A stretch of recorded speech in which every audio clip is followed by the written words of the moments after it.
Eu vou pedir para vocês abrirem a Bíblia, na carta do apóstolo Paulo aos Gálatas, no primeiro capítulo. Eu quero ler a partir do verso de número 18. Gálatas, capítulo 1, a partir do versículo de número 18. Nós vamos ler até o capítulo de número 2, versículo 10, tá bom? O texto não é muito longo, mas são alguns versos a mais do que nós estamos habituados a ler, mas todos eles estão mais ou menos dentro do mesmo contexto, da mesma ideia, então nós vamos refletir em todos esses versos hoje, tá bom? Carta do apóstolo Paulo aos Gálatas, primeiro capítulo, a partir do verso de número 18, diz assim: Passados 3 anos, fui a Jerusalém para me encontrar com Cefas, e fiquei 15 dias com ele. Cefas é Pedro. E não vi outros dos apóstolos, a não ser Tiago, o irmão do Senhor. Ora, a respeito do que estou escrevendo a vocês, afirmo diante de Deus que não estou mentindo. Depois fui para as regiões da Síria e da Cilícia. E eu não era conhecido pessoalmente pelas igrejas da Judeia que estão em Cristo. Ouviam somente dizer: aquele que antes nos perseguia agora prega a fé que no passado procurava destruir. E glorificavam a Deus a meu respeito. 14 anos depois, fui outra vez a Jerusalém com Barnabé, levando também Tito. Fui em obediência a uma revelação, e lhes apresentei o evangelho que prego entre os gentios. Mas fiz isso em particular aos que pareciam de maior influência, para não correr ou ter corrido em vão. Mas nem mesmo Tito, que estava comigo, sendo grego, foi obrigado a submeter-se à circuncisão. E isto surgiu por causa dos falsos irmãos que se haviam infiltrado para espreitar a liberdade que temos em Cristo Jesus e nos reduzir à escravidão. A esses não nos submetemos por um instante sequer, para que a verdade do Evangelho permanecesse entre vocês. E quanto àqueles que pareciam ser alguma coisa, o que eles foram no passado não me interessa. Deus não aceita a aparência do homem. Esses, digo, que pareciam ser de maior influência, nada me acrescentaram. Pelo contrário, quando viram que me havia sido confiado o evangelho da incircuncisão, assim como a Pedro foi confiado o evangelho da circuncisão, pois aquele que operou eficazmente, olha só, em Pedro para o apostolado da circuncisão, também operou eficazmente em mim para com gentios.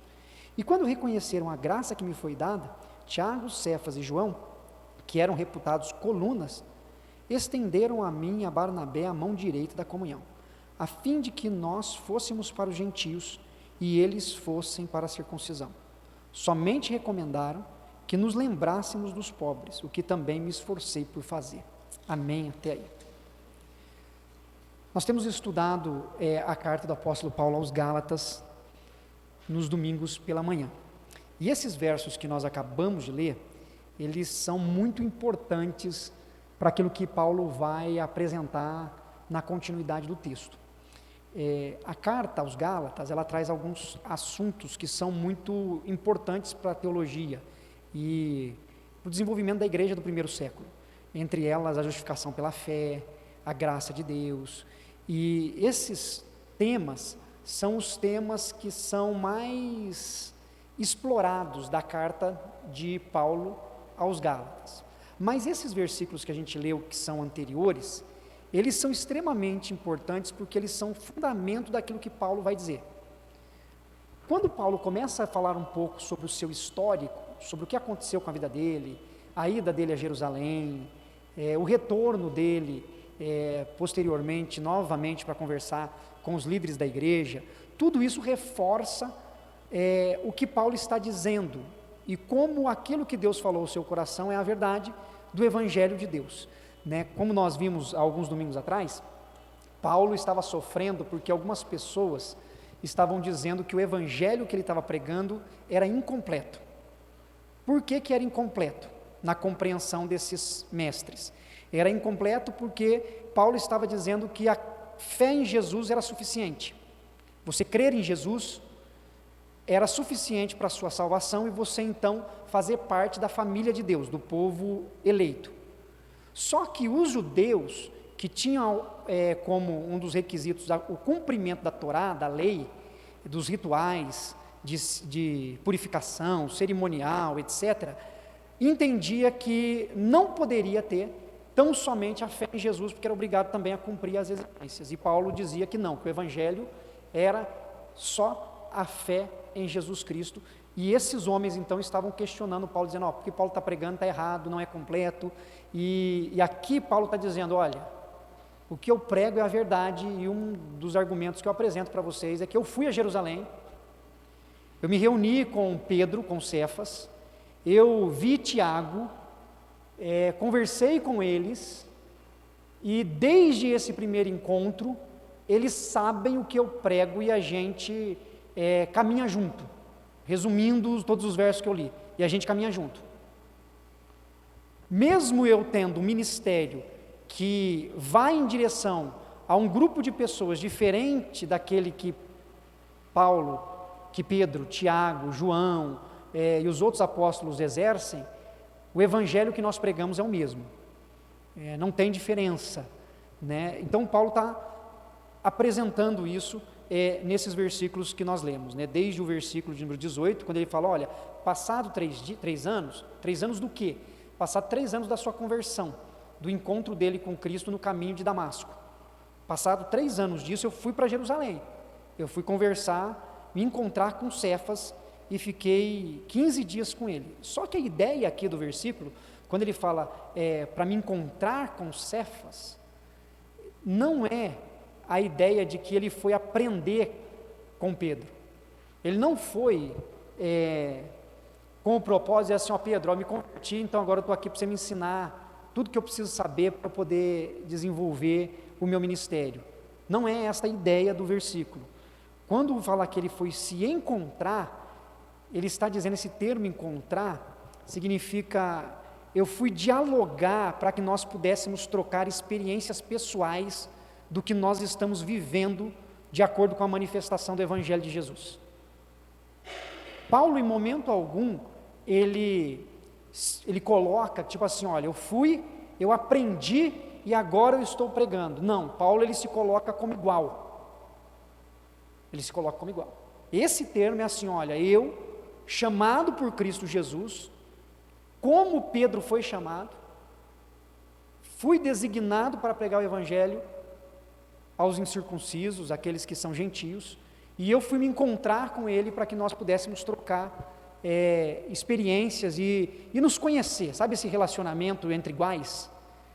Tipo assim, eu vejo o outro como a mim, ele não é maior do que eu, e eu não sou maior do que ele, eu não estou numa posição de superioridade, e também não estou numa posição de inferioridade, e esta é uma colocação importante por parte do Pedro, importante, por Paulo, e importante para nós também, né?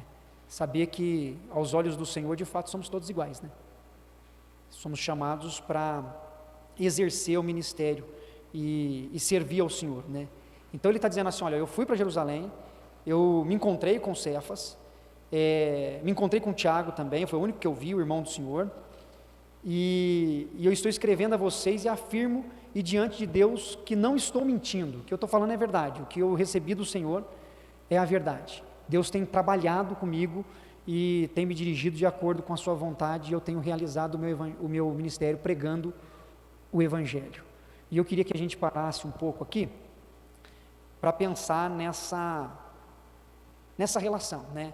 Depois, não vai ser o assunto dessa aula, então eu vou pedir para que a gente tenha paciência para aguentar a semana que vem, né? Que vai ser o confronto entre, o debate entre Paulo e Pedro, que está aqui relatado também em Gálatas, né? Que ele resiste a Pedro, porque Pedro concordou com ele, entendeu que o ministério dele era o evangelho todo, mas depois começou a querer exigir que os gentios fizessem circuncisão, né? Aí Paulo fala, peraí, você está voltando atrás na nossa conversa, né? Então, esse é o posterior. Então, até aqui o que ele está dizendo é o seguinte, olha, eu conversei com eles, a gente conversou, a gente se entendeu, eu expliquei para eles o que é o meu ministério, e eles compreenderam.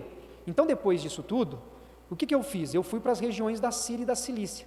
Ele foi desenvolver o ministério dele para outros lugares, ao ponto que ele não era conhecido pessoalmente pelas igrejas da Judéia, que estão em Cristo. Paulo está dizendo o seguinte, olha, depois que eu conversei com os apóstolos, pelo menos alguns dos apóstolos, né?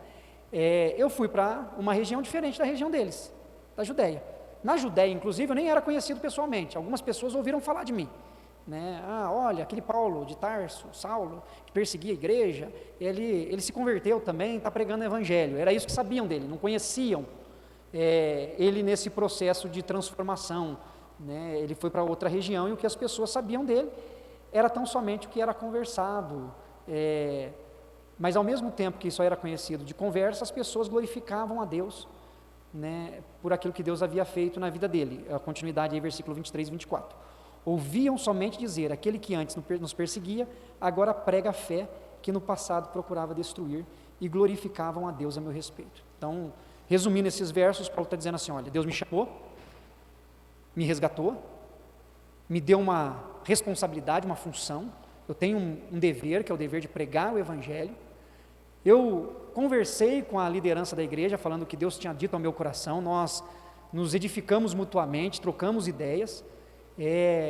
Eu segui para uma região, na região da Judéia, eu por 10 anos não pisei por lá, depois ele vai dizer que depois de 14 anos ele volta esse tempo todo, então 10 anos ele não foi para a Judéia, mas mesmo ele não estando na Judéia, a história dele era conhecida porque foi uma história marcante, porque era alguém que perseguia, que matava, que oprimia os cristãos, só que depois se converteu ao cristianismo. Então era uma história que gerava impacto, né? Você fala, a pessoa perseguia, destratava todo mundo, todos os cristãos, e agora virou cristão, gera impacto, né? E ele falou assim, e eu fui para a minha região e fiquei por lá. Nesse período Deus vai moldando ainda mais o coração do apóstolo Paulo. Sermos pessoas que reconheçam que somos iguais e que somos diferentes. O paradoxo. Iguais, porque ninguém é maior e nem melhor do que ninguém. Diferentes, porque nós temos chamados diferentes. Certo? Nós temos percepções diferentes, nós temos dons diferentes, nós temos formas de agir diferentes, temos formas de pensar diferentes. Iguais e diferentes. Parece ser contraditório, mas faz parte do reino de Deus, porque o reino de Deus não separa as pessoas e não considera um melhor do que o outro. Esses são valores do reino, diferente do valor dos homens, né? Porque a gente rotula, né? Ser humano, chegou alguém em algum lugar, é uma pessoa que não ocupa nenhum cargo de relevância na sociedade, chegou, sei lá, o prefeito, chegou o governador, há diferença no tratamento? Pelos homens? Ou não? A gente está todo mundo igual. 100%, né? Não deveria, infelizmente, né? Tá saindo na internet? Não, então vou tomar cuidado.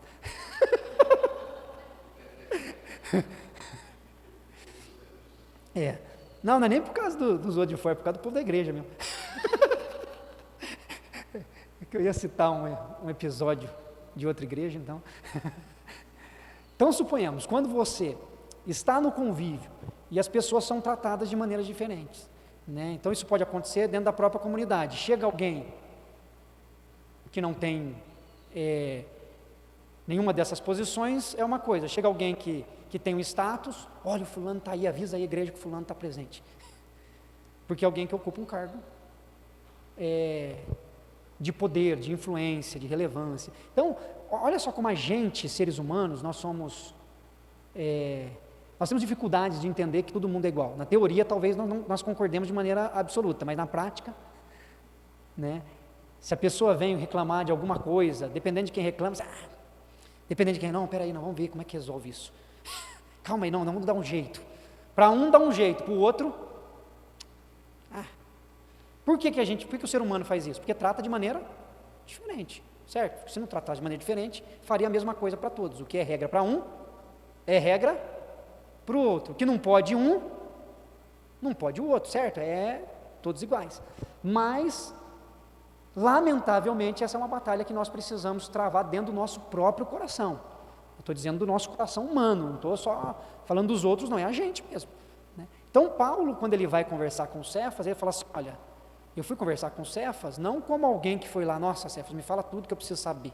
Pedro, me fala tudo que eu preciso saber, que eu vou reproduzir igualzinho que você falou. Não, ele falou assim, Pedro, eu encontrei com Jesus no caminho de Damasco. Jesus se revelou a mim. E ele me deu uma missão, minha missão é entre os gentios. E o evangelho é que aquele que crê em Cristo, pela fé, faz parte do povo e é descendente de Abraão. E não precisa ter circuncisão, não precisa cumprir os rituais judaicos, nada disso. Isso é o evangelho, é Jesus. Então essa é a conversa de... Aí dá para entender um pouco porque que Paulo ficou indignado com Pedro, quando Pedro deu uma recuada, né? Assim, não é bem assim, vamos cumprir aqui para evitar problemas, né? Então, a gente entender essa questão da igualdade, né? Somos todos iguais e diferentes, porque a gente tem percepção diferente, né? A gente vive numa sociedade onde a gente vai ter formas diferentes de enxergar muitas coisas. Tem algumas coisas que são muito parecidas, muito iguais, mas tem coisas que são diferentes. Numa comunidade, é todo mundo igual? A gente está aqui, nós vamos fazer 150 anos no ano que vem, olha quanto tempo. Quem está aqui desde o começo? O Wagner, não, brincando, Wagner está não. O Wagner não está desde o começo, não. 150 anos. Somos diferentes ou não somos diferentes? Nesses 150 anos, passaram por aqui, olha, só de pastor, 51 pastor. Eu sou o 51º pastor já. Hã? Uma boa ideia, está vendo? Uma boa ideia, Eu fui uma boa ideia. E pluribus unum, unidos na diversidade.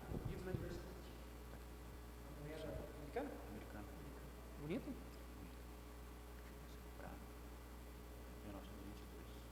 Tá vendo, né? Unidos na diversidade. Então, quando nós passamos por essa realidade, passou vários pastores. Todos os pastores eram iguais? Quando você pensa assim, não sei quantos pastores você teve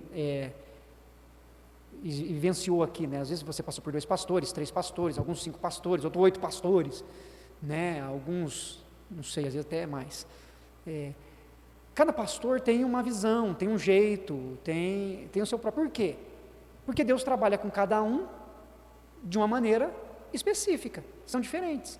Assim como nós somos diferentes, os membros são diferentes, os líderes são diferentes, porque Deus vai moldando cada um segundo a sua vontade. E esse é um processo, não é uma coisa que acontece do dia para a noite, é um processo. Deus foi trabalhando em Paulo, Deus foi trabalhando em Pedro, Deus foi trabalhando em Tiago, Deus foi trabalhando em João, e foi moldando esses homens para servirem o seu reino. Eles eram diferentes, mas eram iguais.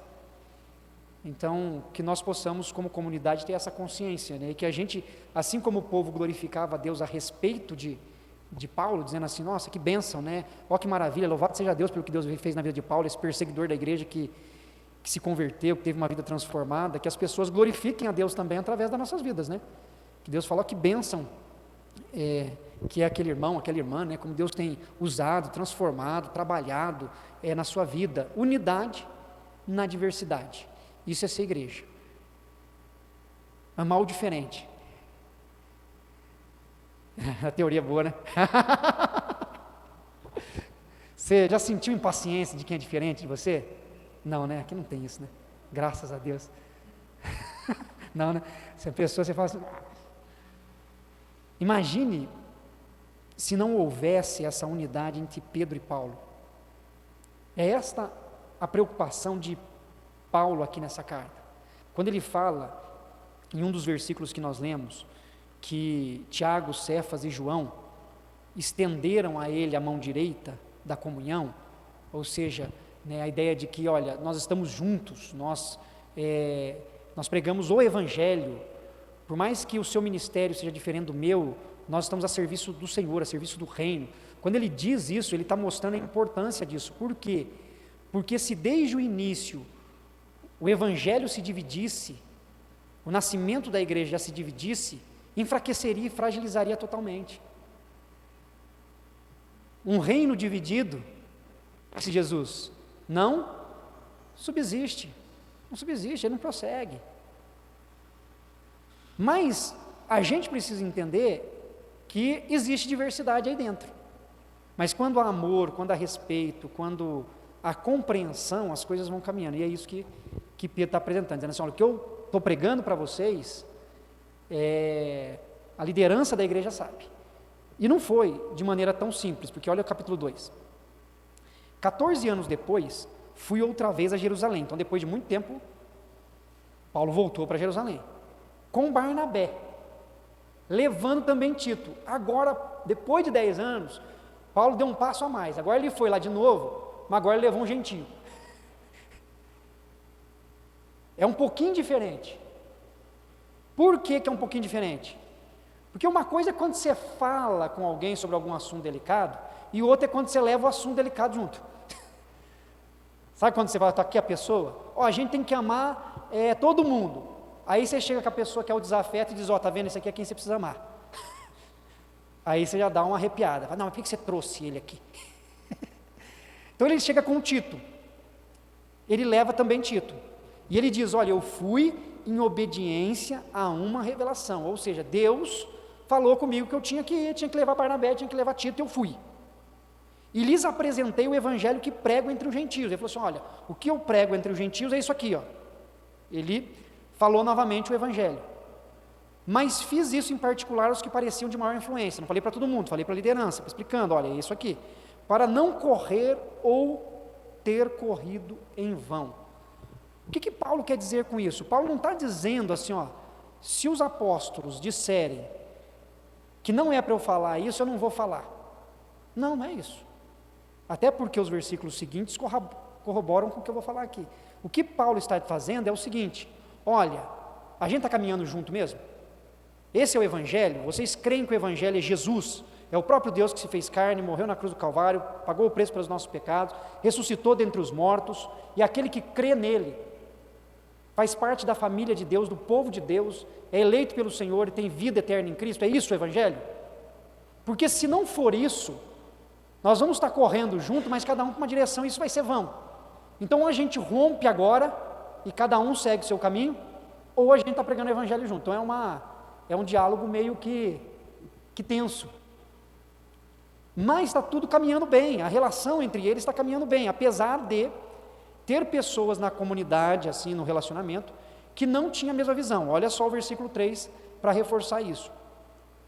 Mas nem mesmo Tito, que estava comigo, sendo grego, foi obrigado a submeter-se à circuncisão. Então ele está dizendo, olha, Tito não foi obrigado a se circuncidar. Mas por quê? Porque Paulo permaneceu firme. E isto surgiu, versículo 4, por causa dos falsos irmãos que se haviam infiltrado para espreitar a liberdade que temos em Cristo Jesus e nos reduzir à escravidão. A esses não nos submetemos por um instante sequer, para que a verdade do Evangelho permanecesse entre vocês. Então o que Paulo está dizendo é o seguinte, não é que não houve gente que contrapôs, não é que não houve gente que não insistiu, dizendo, não, se Tito é gentil, ele está aqui, ele vai ter que circuncidar. Sim, teve gente que falou isso. Não foi Pedro, não foi Tiago, não foi João, mas teve gente. Não foram esses que caminharam com Jesus, não foram os apóstolos, mas teve gente que falou, não, tem que circuncidar sim. E o que Paulo diz? Eu não cedi. A gente ficou firme. E junto com esses apóstolos, Tito não foi obrigado a se circuncidar, ou seja, por mais que houvesse uma pressão de alguns, a liderança entendeu que o Evangelho não é isso, então Tito não precisa circuncidar. Mas foi diante de um enfrentamento de ideias, foi diante de um debate, aonde Paulo, em momento algum, qualquer instante que seja, cedeu, porque se tivesse cedido, aí nós íamos ter um evangelho de meritocracia mesmo. Você tem que fazer, você tem que realizar para poder receber. E é tão difícil isso para a gente, aí eu volto em outro assunto, que é uma luta nossa, dentro da nossa linha de raciocínio, que a gente tem que pedir para que o Espírito de Deus nos ajude muito, porque a gente sempre acaba caindo na ideia de que as coisas têm que ter um mérito. A gente sempre, a cabeça da gente sempre associa a vida com Deus com alguma coisa que agrade a gente. Quando acontece alguma coisa que a gente não gosta, a gente já começa a ficar pensando, onde foi que eu errei, o que eu fiz de errado, onde desagradei, ó Deus, se eu estou errando com o Senhor. A gente sempre vai pensando na questão do mérito, né? É incrível como é que isso acontece na cabeça da gente. Se a gente vê duas pessoas, uma que se comporta bem, segundo o nosso julgamento, e a outra que se comporta mal, a gente já acha que uma está com Deus e a outra está sem. A gente já faz esse raciocínio direto, a gente sempre julga o que nós entendemos de comportamento, de atitude, de ação, com salvação. A gente coloca, é instantâneo. E Paulo está dizendo que não é mérito, é graça, é graça. Por isso que vai entrar a justificação pela fé. Está dizendo, olha, a gente tem que vencer isso. A gente tem que conseguir entender que se nós estamos hoje aqui salvos pela graça, foi por causa da misericórdia de Deus. E quando a gente enfrenta problemas, dificuldades, crises, não é porque necessariamente nós fizemos algo de errado, mas é porque é contingência da vida e Deus se manifesta em graça. Porque tem problemas que a gente pode enfrentar que são consequências dos nossos erros, certo? A gente erra e sofre a consequência. Mas tem coisas que a gente não fez e a gente sofre as consequências. Não é assim que funciona a vida? É uma dificuldade de lidar com isso. Porque uma das maiores batalhas que a gente tem é quando a gente passa pelo sofrimento e a gente, às vezes, chega à conclusão de que aquele sofrimento é injusto, numa compreensão humana. É injusto. Você fala assim, estou passando por isso, mas não fiz nada de errado, é injusto. Deus, por que o Senhor está permitindo isso? Está vendo? A gente pensa em mérito, quer dizer, se eu não fiz nada para merecer isso, por que eu estou recebendo? Não é só coisa boa que a gente pensa na coisa ruim também. Quer dizer, eu só merecia passar pela dificuldade se eu fiz algo errado, se eu não fiz, eu não mereço. É meritocracia, está entendendo? Essa ideia de que, eu só posso receber aquilo que é fruto do que eu fiz. Se eu fiz coisa boa, eu tenho que receber o bem. Se eu fiz coisa ruim, aí sim o mal. Mas se eu receber o mal, se eu fiz coisa boa, aí cadê o Senhor? É difícil, porque a gente sofre, Paulo.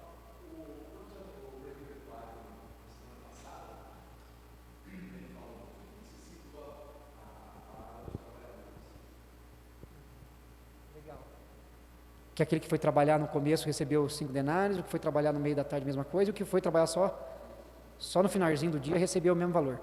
Aí os que for trabalhar desde as 6 da manhã falaram, mas peraí, eu trabalhei o dia inteiro e recebi o mesmo valor que quem trabalhou 1 hora só. Muito bom, é isso aí. A gente pensa, né? Assim, a gente quando a gente lê a parábola, é interessante que a gente lê a parábola e fala, esse pessoal não sei o quê. Mas coloca você para trabalhar o dia inteiro para ganhar 100 conto debaixo do sol e coloca alguém para trabalhar 5 minutos e ganhar o mesmo 100 conto, você não fica revoltado. Na teoria a gente fala, olha a parábola, esses lavradores da parábola aqui são... Mas na prática a gente sabe que... Por quê? Porque a cabeça da gente...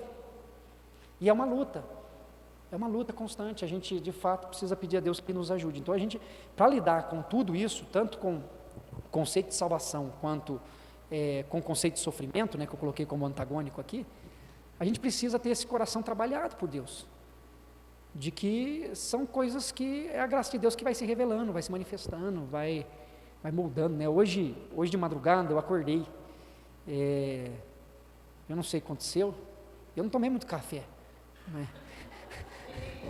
Eu não tomei,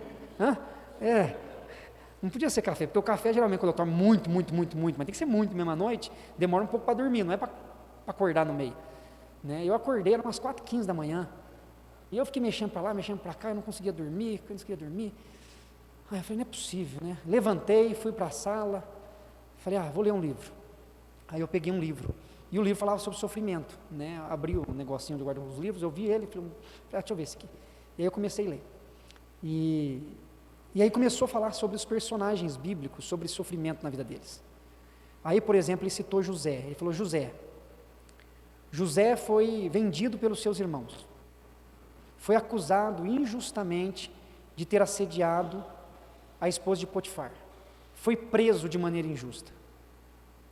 Sofreu por algo que fez. Se você estivesse na posição de José, como você se sentiria? Aí ele falou, Moisés,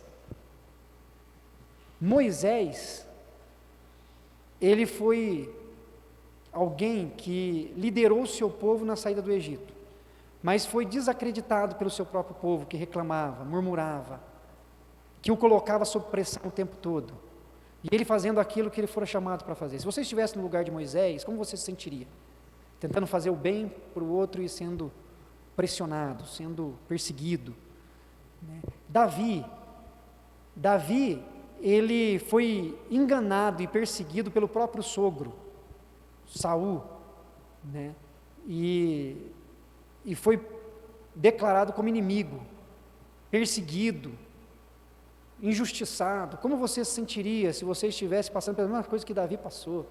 Né? Ele começou a colocar as histórias de alguns personagens que sofreram, que passaram por dificuldades, foram chamados por Deus como Paulo, tinham seu ministério, tinham sua função, tinham seu papel, mas que enfrentaram as contingências da vida, a situação da vida. E a gente, né, qual que é a nossa história dentro dessa diversidade, dentro dessa unidade diversa, né? Qual que é a nossa história? Cada um de nós temos uma história. Nós passamos pelos sofrimentos, nós passamos pelas dificuldades, em algum momento as pessoas... Em alguns momentos a gente é traído, enganado, passado para trás, não é assim a vida? Às vezes a gente sofre as injustiças, né? E aqui Paulo estava sofrendo a injustiça, porque Paulo estava sendo acusado como mentiroso. Por isso que ele fala lá nos versículos que a gente leu, que é o de número 22, que ele vai dizer, olha, eu declaro e não minto, é isso mesmo? Não, é o 20, versículo de número 20, ele fala assim, ó, ora, a respeito do que estou escrevendo a vocês, afirmo diante de Deus que não estou mentindo. Paulo só usa essa expressão, não estou mentindo, 2 vezes nos textos. Paulo está dizendo assim, olha, eu preciso falar para vocês que eu não estou mentindo, que vocês acreditam em mim. É difícil isso, né? Mas ele está passando por isso. Então, ele reforça. Então, nós passamos por situações complicadas, mas Deus está tratando da gente, Deus está moldando a gente, preparando-nos para o ministério. E quanto mais cedo a gente entende isso, quanto mais cedo a gente compreende isso, a gente consegue viver melhor e conviver melhor. Vou repetir, tá bom? Quanto mais cedo a gente entende isso, a gente consegue viver melhor, porque a gente começa a se respeitar, a gente começa a entender quem nós somos, o que nós pensamos, como Deus está trabalhando com a gente, como a gente crê, como a gente vive, e a gente consegue conviver melhor, porque você consegue entender que Deus pode trabalhar com o outro de uma maneira diferente da tua, e que Ele não precisa ser igual a você, Ele não precisa pensar igual a você, porque uma das lutas nossas é essa, né? A gente quer que o outro seja igual a gente, né? Você acredita do jeito que eu acredito? Não. Aí quando você fala assim, ó, deixa Deus trabalhar na vida dele, estamos trabalhando na minha, aí você consegue ter paz, sabe? Você volta meio nervoso para casa. Não sei se alguém já voltou nervoso para casa aqui. Não, né? Não, né, Márcio? Está nervoso para casa? Para quê, né? Chega tranquilo. Chega na paz. Então, a gente vai conseguindo viver melhor, porque a gente entende. Versículo 6. Nossa, já está dando hora.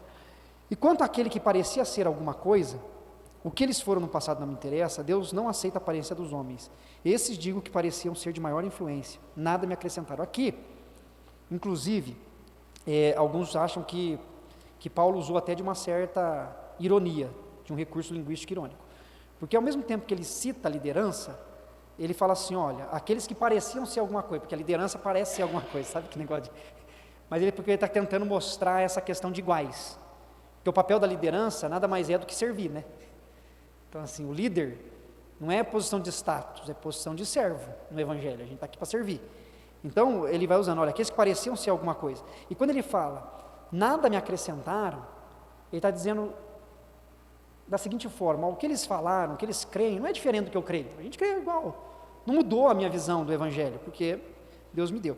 Pelo contrário, quando viram que me havia sido confiado o Evangelho da incircuncisão, assim como a Pedro foi confiado o Evangelho da circuncisão, pois aquele que operou eficazmente em Pedro para o apostolado, também operou em mim para os gentios, reconheceram a graça que me foi dada. Então ele está dizendo assim, olha, na conversa, chegaram à conclusão de que Deus de fato estava me usando naquele ministério, por mais diferente do deles que poderia ser, mas era Deus quem estava me concedendo graça. Então, as colunas, aqueles que são reputados, né, são chamados de coluna, que é Tiago, Cefas, João, os apóstolos, as pessoas que andaram com Cristo, estenderam a mim e a Barnabé a mão direita da comunhão, falaram, olha, estamos juntos, para que a gente pudesse prosseguir o nosso ministério. Eles só nos recomendaram que nos lembrássemos dos pobres, o que também me esforcei por fazer. A única orientação que a igreja falou assim, olha, não se esqueçam daqueles que passam por dificuldade, que estão em sofrimento.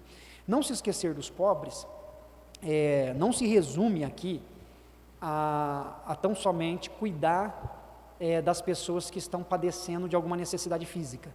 Então, está precisando de comida, nesse aspecto. Não se esqueçam dos pobres, tem um contexto muito forte no nascimento da igreja, que se refere à perseguição. Então, como muitas igrejas eram perseguidas, havia momentos em que as comunidades locais passavam dificuldades, porque na perseguição, o que se fazia? Tirava o emprego do trabalhador, daquela pessoa que tinha, se ele tivesse um comércio, boicotava o comércio. Se a pessoa tinha propriedades, bens, era tomado dele, era arrancado. Então as pessoas passavam por muitas necessidades. O que se fazia? Levantava-se coletas em algumas comunidades cristãs para mandar para as comunidades que estavam passando dificuldade.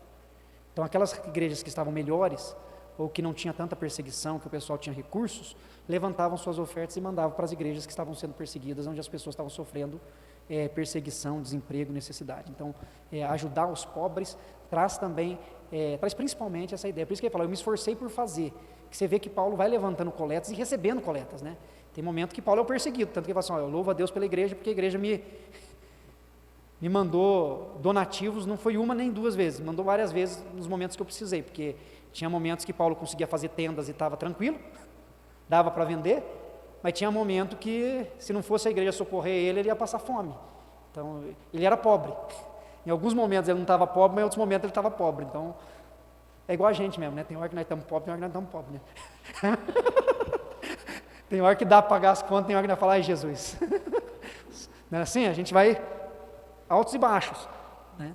Então, traz essa ideia também. Ele está dizendo assim, se lembre e faça o evangelho. Então, encerrando a minha aula aqui, eu queria que nós pudéssemos focar em dois aspectos importantes, de maneira prática. Um deles,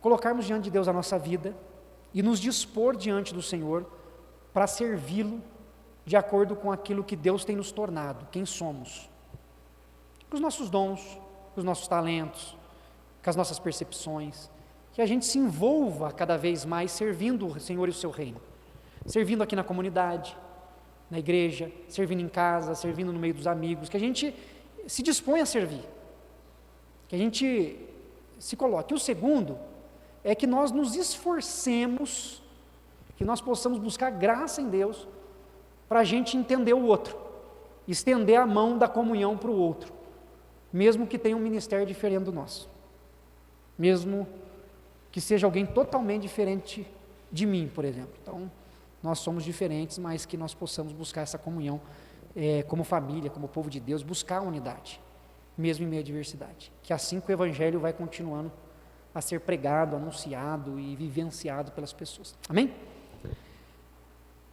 Bom, a gente só tem mais 2 minutos. Eu achei que eu ia falar pouco hoje, eu falei bastante. Eu quero orar, que eu não orei com vocês hoje pela manhã ainda, pedi para o Arthur orar, mas eu queria que você fechasse seus olhos, curvasse sua cabeça. Queria que você também tivesse um momento de oração. Como Deus tem trabalhado com você? Como Deus tem falado com você? De que forma o Espírito Santo tem guiado você? Lembre-se que você é amada, amado por Deus, e você tem o seu ministério, você tem o teu chamado. E como Deus tem usado a sua vida para trazer para a comunhão com você mesmo, aqueles que estão à sua volta, as pessoas que moram com você na mesma casa, aqueles que se relacionam com você no ambiente profissional, os seus irmãos que estão com você dia após dia na vida da igreja. Como você tem se relacionado, como você tem ouvido, como você tem sido bênção na vida dessas pessoas e como essas pessoas têm tido abertura para ser bênção na sua vida. Comunhão. Senhor, te louvamos pela nossa igreja, pela nossa comunidade de fé aqui. Te agradecemos porque em meio à adversidade, o Senhor faz de nós um. Somos um só corpo, somos uma só família, somos o teu rebanho, homens e mulheres lavados e remidos pelo sangue do seu Filho unigênito Jesus Cristo. Aqui nós declaramos que cremos no Evangelho, Cremos que Cristo é o próprio Deus que se fez carne. O Senhor habitou entre nós, deu a sua vida naquela cruz em nosso favor, pagando o preço pelos nossos pecados, e ressuscitou dentre os mortos, dando-nos também uma nova vida, fazendo de nós uma nova criação. Assim, ó Pai amado, nosso viver, o nosso pensar, nosso refletir é para a glória do Teu nome. E que possamos aqui juntos fortalecer essa comunidade que é porta-voz do Seu Evangelho.